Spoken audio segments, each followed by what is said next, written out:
Hello and welcome to the TID Water and Power Podcast. I'm your host, Constance Anderson, and on this month's episode, we're featuring part one of our special podcast presentation of TID's full-length historical film, The Irrigationist, the story of the Turlock Irrigation District. The Irrigationist is a historical documentary produced as a way to celebrate TID's 125th anniversary with customers. The 62-minute film features poignant imagery and historical photos as it tells the tale, the successes, failures, challenges, and strength of will that built the rich history of our customer-owned public utility. Special thanks to the Creation Lab who produced such a gorgeous film. The full film is available on the TID website at tid.org/history and is most definitely worth the watch. But for our faithful podcast listeners who tune in regularly, we wanted to create a version of The Irrigationist to share with you as well. So wherever you listen, in the car, at the gym, at the office, or anywhere else, you can listen along and wonder at the foresight, resilience, and commitment of TID's founders and their belief of what reliable irrigation and the Turlock Irrigation District could mean to a dry, parched valley. So without further ado, part one of The Irrigationist.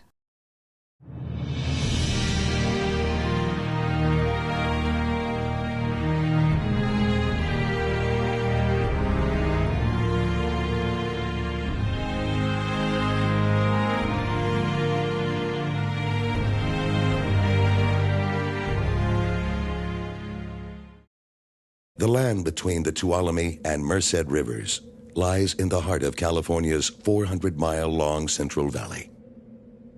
Before irrigation, life on these sandy plains depended on the seasonal cycles of sun and rain, of cool, moist winters contrasted with hot, dry summers, punctuated by a burst of wildflowers amid the lush green of spring.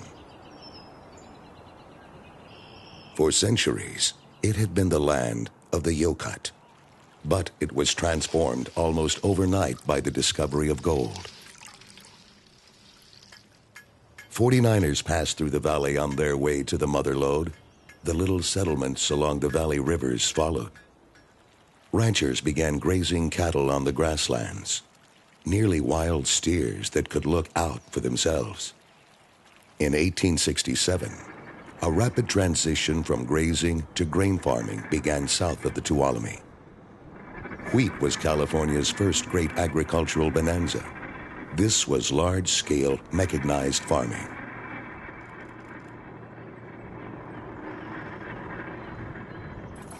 In the fall, after the first rains had softened the soil, squadrons of Stockton gang plows and seeders planted the crop, which was ready for harvest by June. The farms covered hundreds, often thousands of acres, and supported only a small and scattered population. It was a world of wheat as far as the eye could see. Dr. Alan Patterson, historian and author of Land, Water, and Power, the Turlock Irrigation District, further explains the early farming cycle.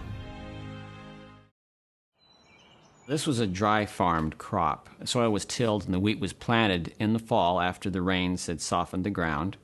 It just grew over the winter and then was harvested in the early summer and was shipped first by river and then by the railroads all over the world. This was really an international export from California. Destined for the grain markets of Europe, wheat was shipped to San Francisco by riverboats until the railroad arrived in 1871. Turlock was founded in that year by John Mitchell, the owner of 100,000 acres stretching from Keys to Atwater. The virgin soil of the valley was rich, but the success of each season's crop depended on having enough rain. Dry years brought the threat of crop failure and calamity. It was no wonder that when drought struck, farmers' thoughts turned to irrigation.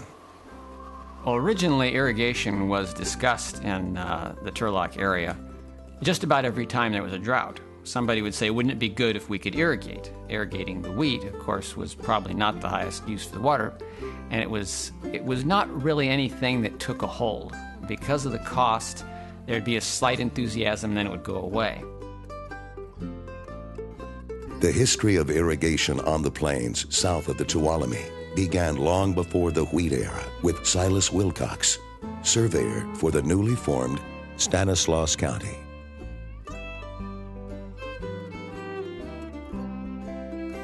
In his November 1854 report to the Surveyor General of California, he wrote, "The plains of this country could be irrigated by taking the water from the rivers running through it at the foot of the mountains by means of canals. It is not expedient at present, for it would be attended with great expense and have but few consumers." Wilcox's vision was remarkable because irrigation, which had been practiced in the Southwest for centuries, was new to Americans used to the well-watered lands of the eastern states. The first effort to turn that vision into reality came in the same year that welcomed the railroad and the new town of Turlock.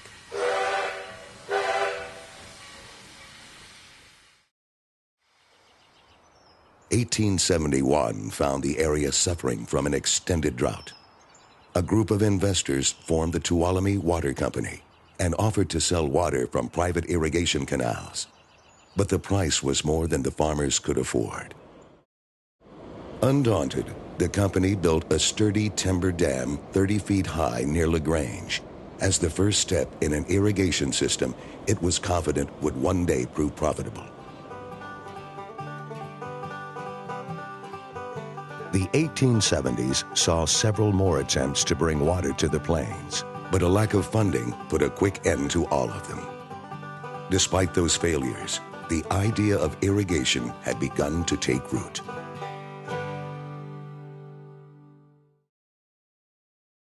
In 1885, the first sign of renewed interest in irrigation south of the river came in the form of an open meeting that was attended by about 40 people, and they wasted no time in beginning work. A surveyor was hired to lay out canals from the Tuolumne or from the Merced River, but once again, the project quickly collapsed. Irrigation supporters ordered new surveys in 1886, and by that time, things had changed. A new, more expansive vision of irrigation was sweeping Stanislaus County. As a letter to the Modesto Daily Evening News put it, "A canal means smaller farms, a varied production, an increased population, and more customers for the storekeeper, blacksmith, hotel keeper, the liveryman, the professional man. In fact, it means prosperity for everybody dependent upon public patronage." Irrigation was now about more than just bringing water to a parched land. It was about building a different kind of community, one that would replace the monotonous landscape of wheat with new crops, family farms, and prosperous towns. And because irrigation would bring such broad public benefits, it seemed reasonable to make it a public project. In the midst of the new irrigation crusade, a young attorney from Modesto named C.C. Wright ran for the state assembly in 1886 with the express purpose of pushing legislation for the local public control of irrigation. Winning a resounding victory, Wright began putting his ideas into writing. He proposed the creation of a new kind of local government, an irrigation district. Wright later explained the rationale behind his bill. "In devising plans, it occurred to me that the best method whereby the people could organize, and when organized, would have the power to assess and collect money for the purpose of constructing works by the ordinary process of levy and collection, was the proper thing, and that a local government based on the familiar lines of county government and officers, differing in no respect except in the object to be obtained, would accomplish our purpose without chance of failure."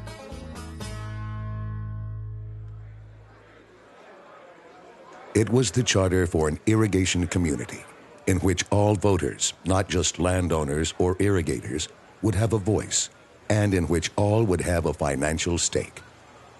His bill won easy passage, and when the governor signed it in March of 1887, the assembly erupted in applause. Reaction was equally enthusiastic at home, and petitions were quickly circulated to form an irrigation district south of the Tuolumne. The proposal went to the voters on May 28th, and on June 6, 1887, the Turlock Irrigation District became the first district born under the Wright Act. By early 1890, excavation finally began in the foothills near LaGrange, but a dam was still needed to divert water from the river into the canal.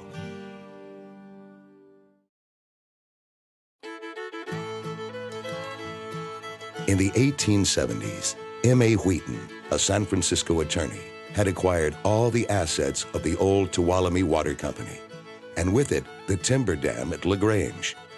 Although his dam occupied the best site for a diversion structure, Wheaton put such a high price on his property that the district decided to build its dam at another place just upstream.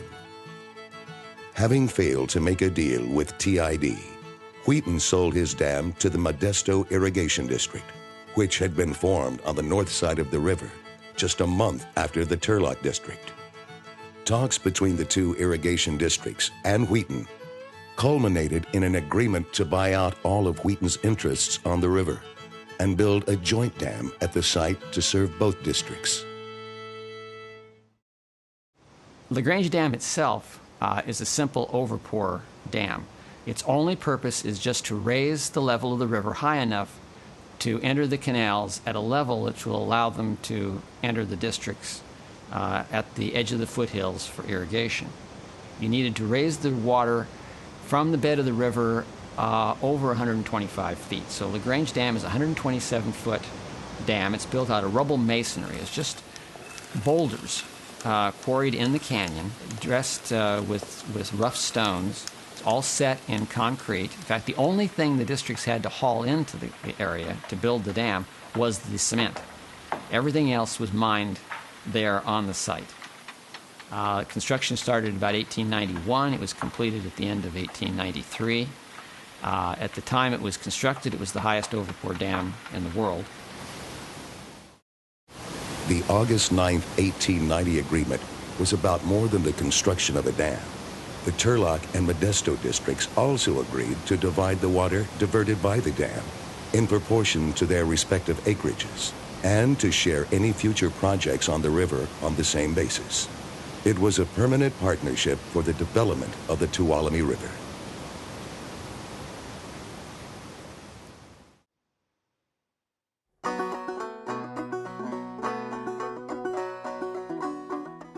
The anti-irrigationists, the people who were opposed to the operation of the district, became more serious as the 1890s went on. There was a major depression. The Panic of 1893 ushered in a national depression. And at that time, as crops were already failing, the wheat price went down, the whole idea of paying for this irrigation district, became more problematic. There were arguments in other parts of the state over irrigation. So the anti-irrigationists started filing suits against the district's collection of taxes in the 1890s. And they were sometimes joined in those suits even by friends of the district who frankly just couldn't pay their taxes because of the terrible economic times. It was a difficult time, and irrigation district bonds would sell only at a deep discount, sometimes only 50% of their face value, when they could be sold at all. Under those circumstances, work on the canal stopped again. Overwhelmed by hard times, the district became virtually bankrupt. But one man, a retired judge from Oakland named James A. Waymeyer, kept that from happening. Waymeyer believed in the vision of harnessing water to transform the land and was an early investor in the district's bonds. He was so confident that the district would ultimately prosper that he offered to complete the canals in exchange for the construction bonds that other investors were rejecting. And Waymeyer struggled to keep that work going. through the 1890s. Sometimes he only had a few men working, sometimes he got a big crew going. He finally ran out of money just as the canals were being finished, just as he got the main canal finished down to Hickman. They were building the main canals and laterals through the district. He ran out of money. The district got other contractors to finish up. Rob Santos, veterinarian, historian, and former TID board member, adds, Waymeyer's plan was to make a fortune in irrigation bonds. He bought up some bonds and tried to sell them in New York and San Francisco, but he had no buyers. So he had to put more of his money into the bonds. And he basically bet the ranch, and he lost. The mortgage company evicted him from his house and piled his furniture on the lawn. But without Waymeyer, the district would never have built the canal system. By October 1898, the main canal had finally reached the edge of the plains near the town of Hickman.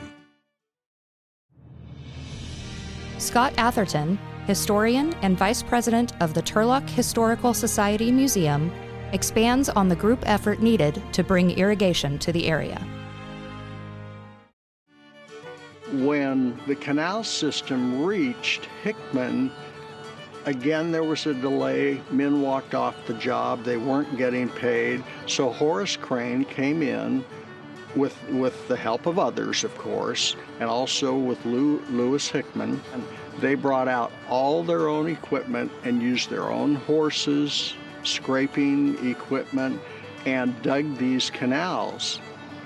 1899, water reached Hickman. It got to Denair. Horace and the others went ahead and ran the ditches into Turlock. They went over to Ceres, and a man by the name, I think, of Stirring got the first water. A year and a half later, as a new century dawned, the long-awaited water arrived in the Turlock Irrigation District. There was indeed cause for celebration in March of 1900, as the first water from the Tuolumne River was released into the Ceres main canal. The Stanislaus County Weekly News reported, The water of the Turlock Canal is now being used on a piece of land 1 mile north of Ceres, Henry Stirring having taken it out of Lateral Zero to irrigate a piece of land for corn. He had quite a large head running on Tuesday, Wednesday, and Thursday of last week. Many Modestoans had driven out to see the site. Mr. Stirring is entitled to what honor there is in being the first to use the Turlock water. the irrigation age had arrived.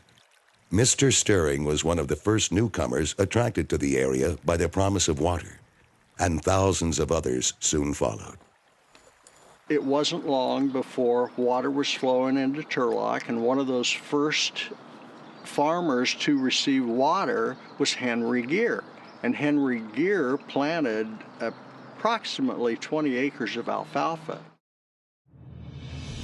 Vern Kroll, member of a local multi-generation farming family, offers a fun anecdote about life with the new opportunity of irrigation. My cousin Abner, right across the road from here, had an apricot orchard, and he was irrigating his apricots, and he had the water in a check, and he wanted to get a little sleep and still be able to turn his water off. So what he did, he laid down right in the check where the water would hit him and wake him up. Well, the water hit him all right, but it didn't wake him up. And it ran right over him until it ran into his nose. And then he woke up before he drowned. The water was here.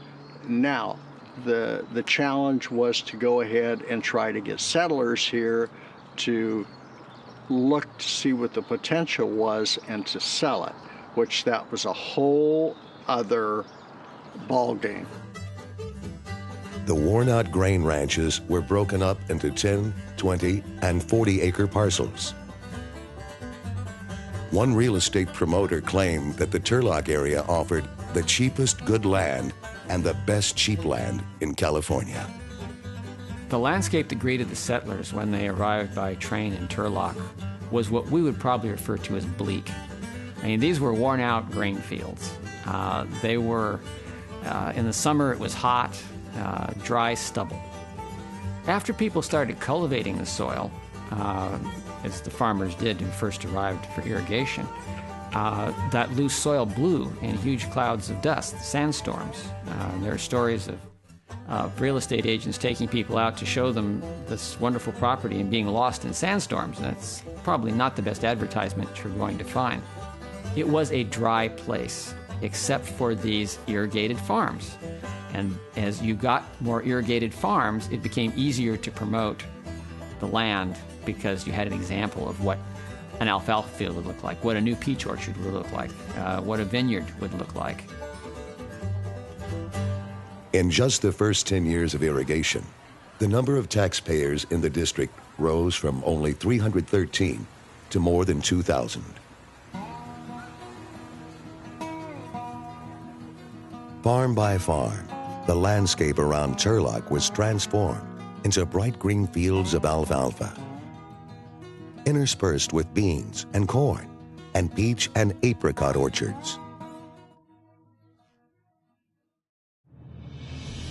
Turlock resident Doris Johnson discusses her family's foray into seemingly limitless agricultural opportunities made possible with reliable irrigation. Coming from the colder part of Minnesota, they found out you could raise all kinds of fruits, so he put every kind of fruit tree on the place that he could think of. So we had nuts and figs and apricots and peaches and not many apples. We did have some apples. A quince tree and chestnuts, almonds and walnuts, everything. And I think they just did all this because they had never had that opportunity in the Midwest. Pete Mincinides, a local Turlock dairy farmer, acclaims the area for both crops and cattle. One of the reasons this is a good area, the Turlock area, the Turlock Irrigation District, is there's a lot of good farmland to raise the crops for the cattle. The water situation, it's probably the best in the state. Sweet potatoes were a success, and melons, cantaloupes, watermelons, casabas, and honeydews became such a successful crop that some farms were paid off in a single harvest. With the influx of settlers, the towns came alive, and new communities like Hillmar, Hewson, and Denair were founded. The irrigation dream was becoming a reality. As the Tuolumne flows down from its Sierra Nevada headwaters, it passes the sheer granite walls of Hetch Hetchy Valley. It was a place that invited comparison with Yosemite Valley. But in 1901, the city of San Francisco announced plans to turn it into a reservoir and use the Tuolumne as a municipal water supply. In the Turlock and Modesto districts, where irrigation was just beginning, the threat of competition for the water they depended on sparked immediate opposition. As one local resident said, God gave to San Francisco the Pacific Ocean, the rest of the world to the Standard Oil Company, but the waters of the Tuolumne River belong to Stanislaus County. Hetch Hetchy was within the boundaries of Yosemite National Park. After its application for a construction permit was twice rejected by the Secretary of the Interior, the city won permission in 1908 to build its project. In an effort to protect the irrigation districts, the permit prohibited the city from interfering in the slightest particular with their prior rights to the Tuolumne. Despite that approval, the project continued to be the center of national debate. John Muir led a fight to preserve the scenic valley that became a landmark in American environmental history. Dam Hetch Hetchy, he thundered. As well dam for water tanks, the people's cathedrals and churches. By 1912, the city had significantly increased the scope of its plans in the amount of water it wanted to use. In response, the districts stepped up their opposition. We strenuously oppose any further grant to any of the waters upon the Tuolumne River to San Francisco or its neighboring cities, and believe there is not a sufficient supply of water to irrigate the lands that can be irrigated from the Tuolumne River in the San Joaquin Valley. The amount of water to be used beneficially when all the land is under irrigation will take practically all of the water, both normal, flood, and storm, that can be conserved for the purpose of both of these districts. With a bill pending in Congress to authorize the city to construct the Hetch Hetchy project, a delegation from Turlock and Modesto was sent to Washington to stop it. Finding that support had swung to the city, they made the best deal they could, preserving and even expanding the protection of their rights. Controversial to the end, the Raker Act, passed in 1913, redefined the future of the Tuolumne River. Fed by melting snow from the mountains, water thundered over LaGrange Dam each spring. But by midsummer, the river had slowed to a trickle, too little to support the expanded acreage of irrigated crops. The district soon realized that they needed to store some of the high flow to carry them through the hot, dry months of summer. After investigating sites in the High Sierras, it became evident that the cheapest and quickest place for the Turlock district to build a reservoir would be where the main canal passed through a little basin about halfway between LaGrange and Hickman on the Alfred Davis Ranch. The reservoir, which is now known as Turlock Lake, was filled for the first time in June of 1914, when a wall near the outlet gate suddenly collapsed, sending a torrent of water down the canal until it cut through the bank and slipped back into the Tuolumne. Despite the frantic efforts to replace the damaged canal section, the irrigation season was lost. Perhaps the only good that was to come out of 1914 was the appointment of Roy V. Meikle as the district's chief engineer. It was a position that he would hold for the next 57 years. A native of Ohio, Meikle attended Stanford University, leaving the school before completing the engineering program. "I couldn't wait another year for a degree," he said later. "The world needed engineers." He came to Turlock in 1912 to help prepare the district's defense against San Francisco. In the summer of 1913, while the Raker Act was being debated in Washington, Meikle and a party of 8 men surveyed a reservoir site just a few miles from LaGrange. By the end of the year, the district had taken the first steps towards the construction of Don Pedro Dam.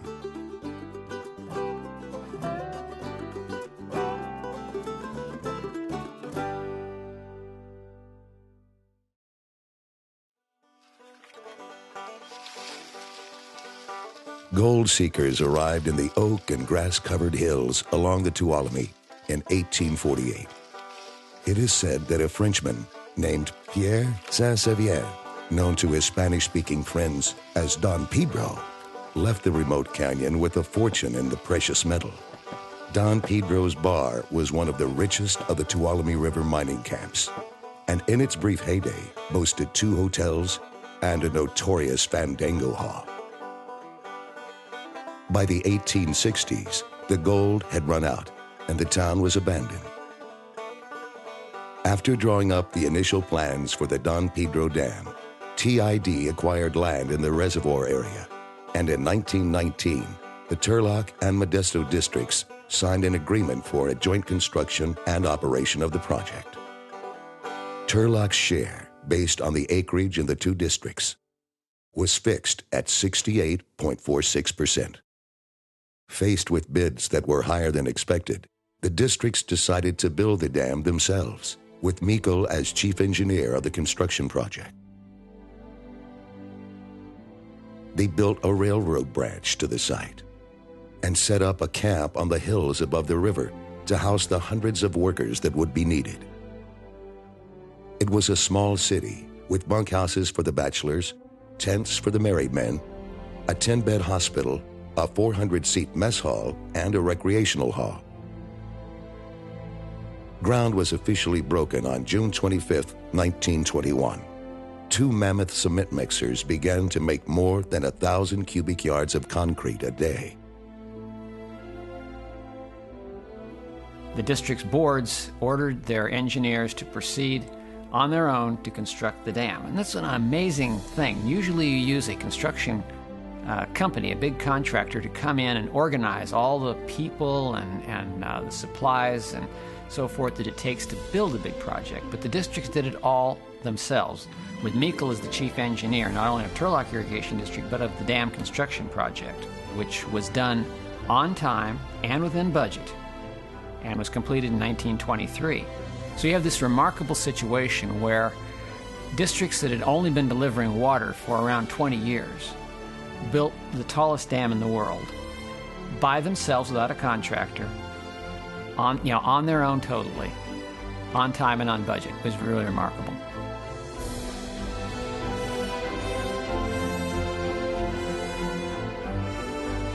At 284 feet, it was the highest dam in the world, and the 2 irrigation districts had financed and built it themselves, on time and on budget. And it had a powerhouse that put TID in the electric business.